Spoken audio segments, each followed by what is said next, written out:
ପ୍ରଭୁଙ୍କୁ ସ୍ମରଣ କରନ୍ତୁ। ଗାଧୋଇବା ସମୟରେ ଯଦି ଭଗବାନଙ୍କୁ ସ୍ମରଣ କରାଯାଏ ତେବେ ତାହା ତୀର୍ଥ ସ୍ନାନ କୁହାଯିବ। ଭୋଜନ କରୁଥିବା ସମୟରେ ଯଦି ଭଗବାନଙ୍କୁ ସ୍ମରଣ କରାଯାଏ ତେବେ ତାହା ପ୍ରସାଦ ପାଲଟିଯିବ। ଚାଲିବା ସମୟରେ ଯଦି ଭଗବାନଙ୍କୁ ସ୍ମରଣ କରାଯାଏ ତେବେ ତାହା ତୀର୍ଥଯାତ୍ରା ପାଲଟିଯିବ। ଖାଦ୍ୟ ପ୍ରସ୍ତୁତ କରୁଥିବା ସମୟରେ ଯଦି ଭଗବାନଙ୍କୁ ସ୍ମରଣ କରାଯାଏ ତେବେ ତାହା ମହାପ୍ରସାଦ ପାଲଟିଯିବ। ଶୋଇବା ସମୟରେ ଯଦି ଭଗବାନଙ୍କୁ ସ୍ମରଣ କରାଯାଏ ତେବେ ତାହା ଧ୍ୟାନ ନିଦ୍ରା କୁହାଯିବ। କାମ କରିବା ସମୟରେ ଯଦି ଭଗବାନଙ୍କୁ ସ୍ମରଣ କରାଯାଏ ତେବେ ତାହା କର୍ମଯୋଗ ପାଲଟିଯିବ।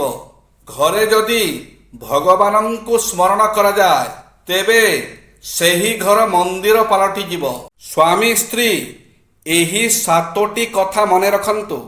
ସ୍ତ୍ରୀ ଆଗରେ ଅନ୍ୟ ସ୍ତ୍ରୀର ପ୍ରଶଂସା କରନ୍ତୁ ନାହିଁ। ସ୍ତ୍ରୀର ସମସ୍ତ ଖର୍ଚ୍ଚ ସ୍ୱାମୀ ନିଜେ ବହନ କରିବା ଉଚିତ। ସ୍ୱାମୀ ସ୍ତ୍ରୀଙ୍କ ଝଗଡ଼ାରେ ଘର ଲୋକଙ୍କୁ ଯୋଡ଼ନ୍ତୁ ନାହିଁ। ସ୍ୱାମୀ କିମ୍ବା ସ୍ତ୍ରୀ ଉଭୟଙ୍କୁ ଖରାପ ଭାଷା ପ୍ରୟୋଗ କରନ୍ତୁ ନାହିଁ। ଉଭୟଙ୍କୁ ସନ୍ଦେହ କରନ୍ତୁ ନାହିଁ। ନିଜ ପସନ୍ଦର କପଡ଼ା ପିନ୍ଧିବାକୁ ବାରଣ କରନ୍ତୁ ନାହିଁ। ଯଦି ସଂସ୍କାର ଭିତରେ ଥାଏ ଅନ୍ୟ ଲୋକଙ୍କ କଥା ଶୁଣି ସ୍ତ୍ରୀଙ୍କ ସହିତ ଝଗଡ଼ା କରନ୍ତୁ ନାହିଁ। ଜୀବନ ଏକ ପାଣିର ସୁଅ ପରି, କେତେବେଳେ କୁଆଡ଼େ ବହିଯିବ କିଛି ଜଣାପଡ଼ିବ ନାହିଁ।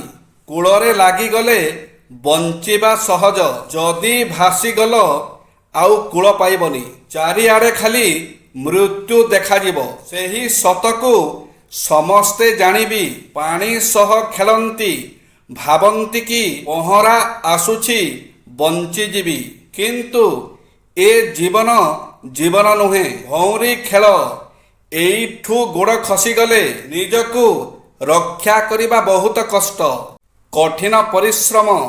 ସଫଳତା ଏମିତି ଏକ ପଦାର୍ଥ ନୁହେଁ ଯାହାକୁ ଆପଣ ରାସ୍ତାରେ ଯାଉ ଯାଉ ହଠାତ୍ ପାଇଯିବେ।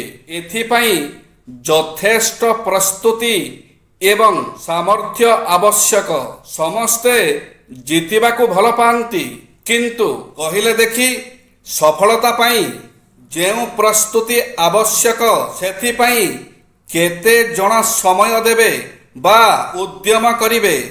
ଏହା ଶୃଙ୍ଖଳା ଏବଂ ତ୍ୟାଗ ବିନା ସମ୍ଭବ ହୋଇପାରେନା। କଠିନ ପରିଶ୍ରମର ବିକଳ୍ପ କିଛି ନାହିଁ। ହେନରୀ ଫୋର୍ଡ କହନ୍ତି, ଆପଣ ଯେତିକି ଅଧିକ କଠିନ ଶ୍ରମ କରିବେ ସେତିକି ବେଶୀ ସୌଭାଗ୍ୟଶାଳୀ ହେବେ। ଜୟ ଶ୍ରୀ ଜଗନ୍ନାଥ।